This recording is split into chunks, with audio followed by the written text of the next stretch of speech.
Hi friends, welcome to మన Bommarillu. Upcoming రివ్యూలోకి వెళ్ళిపోదాం. Darshan Saranya encounter అవ్వకుండా తనని సేవ్ చేసి వెంటనే ఎస్పీ మౌనికకి కాల్ చేస్తాడు. ఎస్పీ మౌనిక పోలీస్ స్టేషన్కి వచ్చి జరిగిందంతా గమనించి సీసీటీవీ ఫుటేజ్లో క్లియర్గా ఎస్ఐ సంతోష్ లేడీ కానిస్టేబుల్తో మాట్లాడడం, తను ఇంకా కావాలనే శరణ్యని బయటికి పంపించడం ఇదంతా తెలుస్తుంది. వెంటనే ఎస్పీ మౌనిక ఎస్ఐ సంతోష్తో, చూడు సంతోష్, ఈ కేసుని నువ్వు చాలా పర్సనల్గా తీసుకుంటున్నావు కాబట్టి నేను చెప్పేది విను. ఇవాళ శరణ్య నా కస్టడీలోనే ఉంటుంది.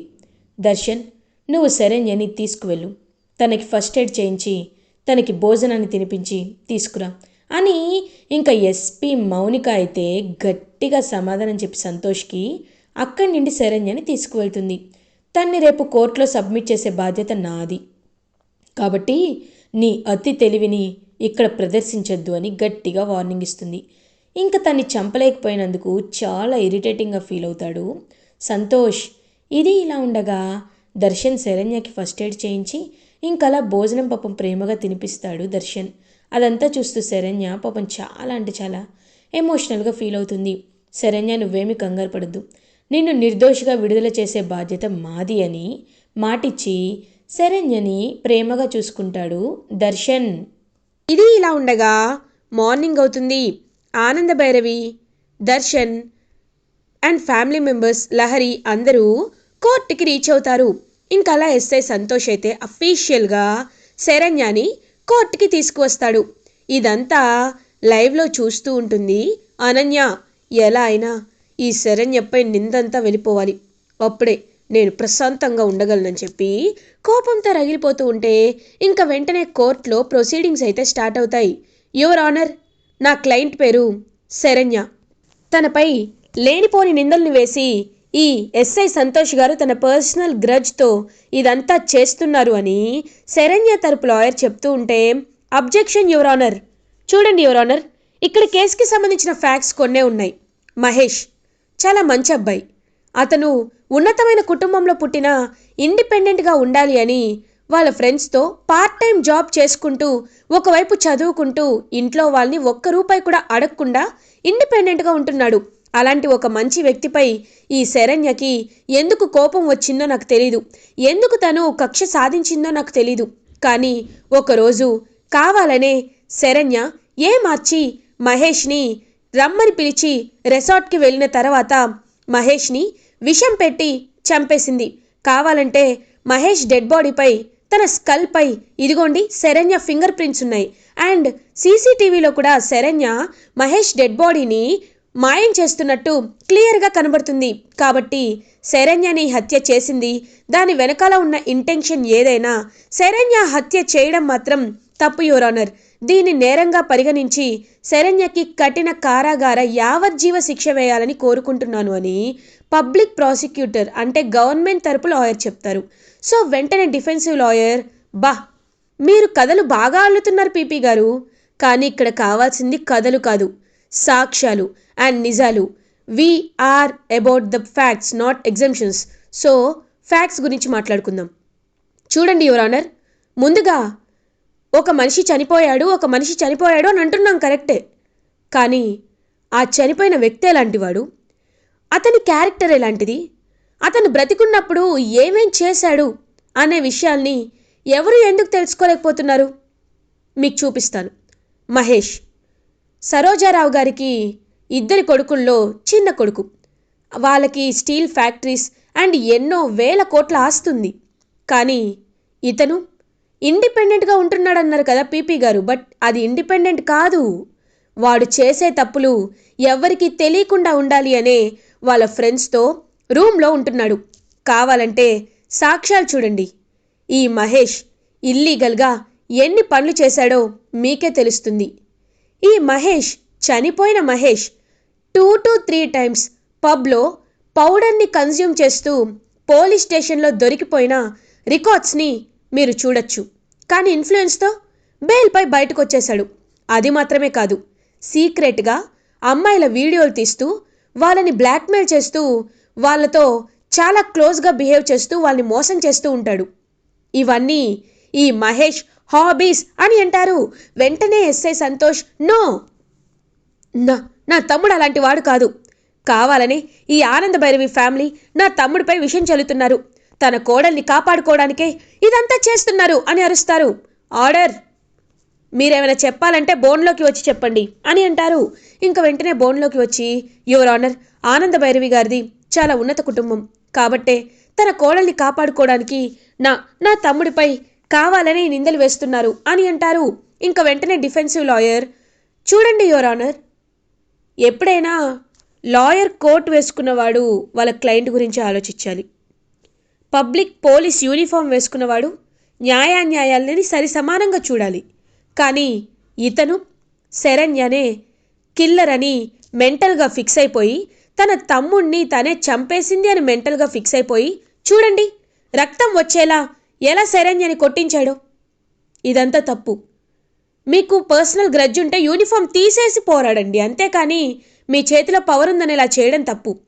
యువర్ ఆనర్, ఇప్పుడు మీకు ఇంకొక కీలక సాక్షిని నేను ప్రవేశపెట్టాలి అనుకుంటున్నాను. అమ్మా రోజా అని పిలుస్తారు. ఇంక వెంటనే ఒక అమ్మాయి ప్రెగ్నెంట్గా ఉంటుందన్నమాట. తను కోర్టుకి వస్తుంది. నమస్తే సార్ అని అంటుంది. ఈ అమ్మాయి పేరు రోజా. ఈ అమ్మాయి మహేష్ క్లాస్మేట్స్. మహేష్ ఈ అమ్మాయిని ప్రేమించాడు, ప్రేమిస్తున్నట్టు నటించాడు, మోసం చేశాడు. ఏంటిది అని అడిగితే, అవును నువ్వు నాకు బోర్ కొట్టేశావని చెప్పాడు. ఇప్పుడేమో ఈ అమ్మాయి 9th మంత్ ప్రెగ్నెంట్. చూసారా యువర్ ఆనర్ అతని క్యారెక్టర్ ఎలాంటిదో అని అంటారు. ఇంక వెంటనే సంతోష్ అలా చూస్తూ కోపంగా చూస్తూ ఉంటే శరణ్య వాళ్ళు పాపం హ్యాపీగా ఫీల్ అవుతారు, ఆనందభైరవి ఫ్యామిలీ. ఇంకా జడ్జి వాదోపవాదాలు వింటారు. వాదోపవాదాలు విన్న తర్వాత మహేష్ క్యారెక్టర్ గురించి అర్థమైంది. కాకపోతే చట్టాన్ని చేతిలోకి తీసుకోవడం శరణ్య తప్పు కదా అని అంటారు. యువర్ ఆనర్, నిజం చెప్పాలంటే శరణ్య కిల్లర్ కాదు. తను ఆ రూమ్లో శవం చూసి పానిక్ అయి మాయం చేసిందే తప్ప తనకి ఈ కేసుకి ఎలాంటి సంబంధం లేదు. దీని వెనుకున్న కిల్లర్ ఒకరున్నారు. అతను ఎవరో కనిపెట్టడానికి మాకు కాస్త టైం కావాలి యువర్ ఆనర్ అని అంటారు. ఓకే, మీకు టైం ఇవ్వడానికి కోర్టు అంగీకరిస్తుంది. వాదోపవాదాలు విన్న తర్వాత శరణ్య నిర్దోషి అని తేల్చలేని పరిస్థితిలో ఉన్నాం కాబట్టి అండ్ ఖచ్చితంగా సాక్ష్యం సంపాదించుకోవడానికి కోర్టు అనేది టైం ఇవ్వాలి కాబట్టి సాక్ష్యాలని పరిగణలోకి తీసుకొని మహేష్ యొక్క వ్యక్తిత్వం స్వభావాన్ని తెలుసుకున్న కోర్టు శరణ్యకు వారం రోజుల గడువిస్తుంది. అలాగే తనకి మధ్యంతర బెయిల్ని ఇష్యూ చేసేలా చేస్తుంది. ఎందుకంటే ఎస్ఐ సంతోష్ వల్ల తనకి థ్రెట్ ఉందని ఖచ్చితంగా మధ్యంతర బెయిల్ని ఇష్యూ చేస్తుంది. వారం తర్వాత సాక్ష్యాలతో తిరిగి ఇక్కడికి వస్తే తీర్పుని వెలువడిస్తాం and this court is adjourned అని చెప్తారు. సో పాపం శరణ్య అలా ఆనందభైరవి దగ్గరికి వచ్చి ఆనందభైరవిని హక్ చేసుకుంటుంది. ఆనందభైరవి పాపం చాలా హ్యాపీగా ఫీల్ అవుతుంది. వెంటనే లాయర్తో, లాయర్ గారు థ్యాంక్ యూ సో మచ్ అండి, మీ వల్లే ఇవాళ తనకి బెయిల్ వచ్చింది అని అంటారు. ఇట్స్ ఓకే మేడం, అయినా మీరు ఎంతో మంచివారు. మేము ఆపదలో ఉన్నప్పుడు మీ ట్రస్ట్ నన్ను ఎంతో కాపాడింది కాబట్టి మీకు ఇలా అయినా నేను రుణం తీర్చుకోవాలి కదా అని ఇంకా పాపం హ్యాపీగా చెప్పి అక్కడి నుండి వెళ్తూ ఉంటారు లాయర్. ఎస్ఐ సంతోష్, ఇప్పుడు తప్పించుకున్నావు, కానీ అసలైన సాక్ష్యాలు లేకుండా ఎలా తప్పించుకుంటావో నేను చూస్తాను అని కోపంతో రగిలిపోతూ వెళ్ళిపోతాడు. పాపం ప్రీతి శరణ్య దగ్గరికి వచ్చి, శరణ్య ఇలా కూర్చో అని శరణ్యకి మొత్తం హాట్ ప్యాక్ అయితే చేస్తూ ఉంటుంది. పాపం శరణ్యని అందరూ చాలా హ్యాపీగా చూసుకుంటూ ఉంటే లీలావతి వాళ్ళు కూడా అలా చూస్తూ ఉంటారు. అనన్య మాత్రం దీనికి అదృష్టం చాలా ఎక్కువ, అందుకే వెంటనే తప్పించుకుంది అని కోపంతో రగిలిపోతూ ఉంటుందన్నమాట. అలా అనన్య ఇంక వెంటనే ఆనందభైరవి అయితే చూస్తూ ఉంటుంది. అమ్మా శరణ్య, నువ్వేమీ టెన్షన్ ఫీల్ అవద్దు, నేనున్నాను కదా, నేను చూసుకుంటాను అని ఇంకా అలా పక్కకి వెళ్ళి అనన్య వైపు చూస్తుంది. అనన్య దగ్గరికి వచ్చి ఒక్కసారిగా అనన్య చెంప చెల్లు అనిపిస్తుంది ఆనందభైరవి. ఏంటి నన్నెందుకు కొడుతున్నారు అని, ఏ చెయ్ నోర్మొయ్, నువ్వు ఇన్స్పెక్టర్తో మాట్లాడడం నేను విన్నానే, కొండముచ్చు అని అంటుంది. ఒక్కసారిగా షాక్ అయిపోతుంది అనన్య. ఏ ఇన్స్పెక్టర్ అని అడుగుతుంది. ఇంకో చెంపపై కొడుతుంది. నా కోడలు శరణ్యాని ఎన్కౌంటర్ చేయమని నా అల్లుడు గారికి సలహా ఇస్తావా? అక్కడే ఉంటే మళ్ళీ కేసంతా రివర్స్ అవుతుందని నేనే సైలెంట్గా ఉండి దర్శన్ని లంచ్ బాక్స్ తీసుకువెళ్ళమని దర్శన్కి చెప్పాను. నేనే ఎన్కౌంటర్ని ఆపేలా చేశాను. కానీ ఒక్కటి గుర్తుపెట్టుకో, ఇంకొకసారి ఇలాంటి పిచ్చి పిచ్చి ప్రయత్నాలు చేశావంటే నిన్ను ఏం చేస్తానో నాకే తెలీదు అని గట్టిగా వార్నింగ్ ఇచ్చి అక్కడి నుండి వచ్చేస్తూ ఉంటారు ఆనందభైరవి. అంటే ఈవిడ వినే దర్శని పంపించిందనమాట. ఛ, ఇదేంటి, ఏ ప్లాన్ ఫ్లాప్ అయిపోయింది, అయినా ఇదంతా నా తప్పే అని చెప్పి ఇంక తన్నే కొట్టుకుంటూ ఉంటుంది అనన్య. ఇది ఇలా ఉండగా ఆనందభైరవి దర్శన్ శరణ్య దగ్గరికి వస్తారు. వచ్చి శరణ్యతో, అసలు ఆ రోజు నువ్వెవరినైనా అనుమానంగా చూసావా, ఒక్కసారి గుర్తు చేసుకొని అడిగేసరికి ఇంకా మొత్తం ఆలోచిస్తుందనమాట శరణ్య.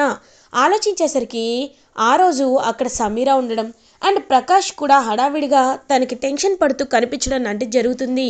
అత్తయ్య గారు, ఖచ్చితంగా ఇదంతా ప్రకాషే చేశాడని నాకు అనిపిస్తుంది అని చెప్పడంతో ఇంకా వెంటనే అలా దర్శన్ అయితే ప్రకాష్ని వెతుక్కుంటూ వెళ్తాడు. ప్రకాష్ని వెతుక్కుంటూ వెళ్ళి ప్రకాష్ని బాగా కొట్టి, నీ వల్ల నా భార్య నా చెల్లెలు ఇద్దరు నింద మోస్తున్నారు, నువ్వు ఖచ్చితంగా రావాలి, వచ్చి నిజాలు ఒప్పుకోవాలి అని ఇంకా అలా దర్శన్ ప్రకాష్ని కిడ్నాప్ చేసి పెడతాడు. వారం రోజుల తర్వాత వీడు ఖచ్చితంగా వచ్చి సాక్ష్యం చెప్తాడు అని ఇంకా వెంటనే దాచి ఒక ప్లేస్లో, ఎవరికి తెలియని సీక్రెట్ ప్లేస్లో దర్శన్ అయితే దాచిపెడతాడు ప్రకాష్ని. సో ప్రకాష్ని ఇంకా వారం రోజుల తర్వాత కోర్టుకి తీసుకువెళ్ళి ప్రొడ్యూస్ చేయడంతో ప్రకాష్ అన్ని నిజాలు ఒప్పుకోవడంతో ఇంకా ప్రకాషే నిందితుడని, లహరి అండ్ శరణ్య ఎలాంటి తప్పు చేయలేదని నిరూపితమవుతుంది. అలా ప్రూవ్ అవ్వడం వల్ల శరణ్య నిర్దోషిగా హ్యాపీగా బయటకి స్వేచ్ఛగా విడుదలవుతుంది. ఇంకా ఆనందభైరవి ఫ్యామిలీ శరణ్యని ఇంటికి తీసుకొస్తారు. పాపం అలా ప్రీతి అయితే లోపలికి వెళ్ళి శరణ్యకి హారతిస్తుంది. లీలావతి అదంతా శరణ్య వైపు చూసి, శరణ్య, మమ్మల్ని క్షమించమ్మా, నేను నిన్ను చాలా తప్పుగా అర్థం చేసుకున్నాను, నీ విషయంలో మేము నిజంగా కాస్త స్వార్థంగా ఉన్నాం కాబట్టి నేను నిన్ను చాలా తప్పుగా అర్థం చేసుకున్నందుకు నన్ను క్షమించు అని అంటారు. అయ్యో అత్తయ్య గారు, మీరు నన్ను క్షమాపణ అడగడం ఏంటి, కరెక్ట్ కాదండి అని పాపం అలా దర్శన్తో కలిసి శరణ్య ఇంటి లోపల అడుగు పెడుతుంది. ఆనందభైరవి ఎంతో హ్యాపీగా ఫీల్ అవుతుంది. లహరి, ఇప్పటికైనా నీకు అర్థమైంది కదా శరణ్య ఎంత మంచి మనిషో అని అంటారు. వదిన మనిషి కాదమ్మా, దేవత, నిజంగా మన కుటుంబంలో ఇంతటి మంచి మనిషి దొరికింది అంటే దానికి కారణం నువ్వే అన్నయ్య కోసం వదినని వెతికి వెతికి తీసుకొచ్చావు అని నవ్వుతూ ఉంటుంది లహరి. ఎప్పుడైనా ఒక కుటుంబం బాగుండాలి అంటే ఆ కుటుంబంలో ఉన్న కోడలు బాగుండాలి, కోడలు వల్లే కుటుంబం నిలబడుతుంది అని నా చిన్నప్పుడు నమ్మిన మాట ఇప్పుడు ఎదురొచ్చింది. నిజంగా ఈ కుటుంబాన్ని నేనెలా ఒక్క తాటిపై నడిపిస్తున్నానో నాలాగే శరణ్య కూడా ఒకే తాటిపై నడిపించాలి అని నేను అనుకున్నాను. శరణ్య, నువ్వు ఈ ఇంటి స్థాయిలో ఇంకొక మెట్టు ఎక్కావమ్మా అని ఆనందభైరవి పాపం శరణ్యని హక్ చేసుకుంటుంది. ఇంకలా అందరూ శరణ్యని హ్యాపీగా అప్రిషియేట్ చేస్తూ ఉంటే అనన్య మాత్రం శరణ్య వైపు చూసి చాలా అంటే చాలా జెలస్గా ఫీల్ అవుతుంది. దీన్ని ఎంతలా తొక్కేయాలనుకున్నా ఇది మాత్రం అంత పైకొస్తుంది, ఎలా అయినా దీన్ని వదిలించుకోవాలి అని అనన్య అనుకుంటుంది. అప్పుడే పక్కన ఉన్న కాంచన, అమ్మీ, తన్ని వదిలించుకోవాలనుకోవడం చాలా కష్టం అమ్మీ, ఎందుకంటే అది చాలా డేంజరు అని అంటుంది. నిజమే అమ్మా, ఇప్పుడు చేయకూడదు, కొద్ది రోజులు టైం తీసుకొని అప్పుడు దాన్ని ఇరికించాలి అని ఇంకా కుళ్ళుకుంటూ ఉంటుంది శరణ్య వైపు చూసి అనన్య. ఇది ఇలా ఉండగా నెక్స్ట్ డే మార్నింగ్ అవుతుంది. ఆనందభైరవి, నాన్న దర్శన్, శరణ్య, రోహిత్, ప్రీతి కిందకి రండమ్మా అని పిలుస్తారు. వెంటనే ఇంకా మొత్తం నలుగురు కిందకు వస్తారు. దర్శన్, శరణ్య, రోహిత్ అండ్ ప్రీతి. అనన్య అలా చూస్తూ ఉంటుంది. ఇంకా వెంటనే ఆనందభైరవి, అమ్మ, శరణ్య, ప్రీతి, నేను మీకు ఒక గిఫ్ట్ ఇవ్వాలనుకుంటున్నాను అని అంటారు. గిఫ్టా, ఏంటిది అత్తయ్య గారు అని అడుగుతుంది ప్రీతి. ఒకసారి ఈ కవర్స్ తీసుకోండి అని ఇద్దరికి 2 కవర్స్ ఇస్తారు. వెంటనే ప్రీతి ఆ కవర్ ఓపెన్ చేసి చూడగానే, వావ్ అత్తయ్య గారు, మమ్మల్ని హనీమూన్కి పంపిస్తున్నారా అని అంటారు. అవునమ్మా, ఈ ఇంట్లో ప్రతిరోజు ఏదో ఒక సమస్యలు వస్తూనే ఉన్నాయి. కాబట్టి మీరు హ్యాపీగా హనీమూన్కి వెళ్తే మీరు ప్రశాంతంగా ఉంటారు. మీరు సంతోషంగా ఉండడమే కదా తల్లిదండ్రులుగా మాకు కావాల్సింది. నాన్న రోహిత్, దర్శన్, మీరు మీ వైఫ్తో హనీమూన్కి వెళ్ళి ఎంతో హ్యాపీగా టైంని ఎంజాయ్ చేసి రండి. ఇక్కడ విషయాలన్నీ నేను చూసుకుంటాను అని అంటారు ఆనందభైరవి. ఇంకా దర్శన్, శరణ్య చాలా అంటే చాలా హ్యాపీగా ఫీల్ అవుతారు. ఇంకా అలా అదంతా చూస్తూ అనన్య చాలా అంటే చాలా జలస్తో రగిలిపోతూ ఉంటుంది. ఇలా ఎపిసోడ్ ఎండ్ అవుతుంది. ఫర్దర్ ఎపిసోడ్ రివ్యూస్ ముందుగా మీకు కావాలి అనుకుంటే మా ఛానల్ని సబ్స్క్రైబ్ చేసుకోండి. Thanks for watching.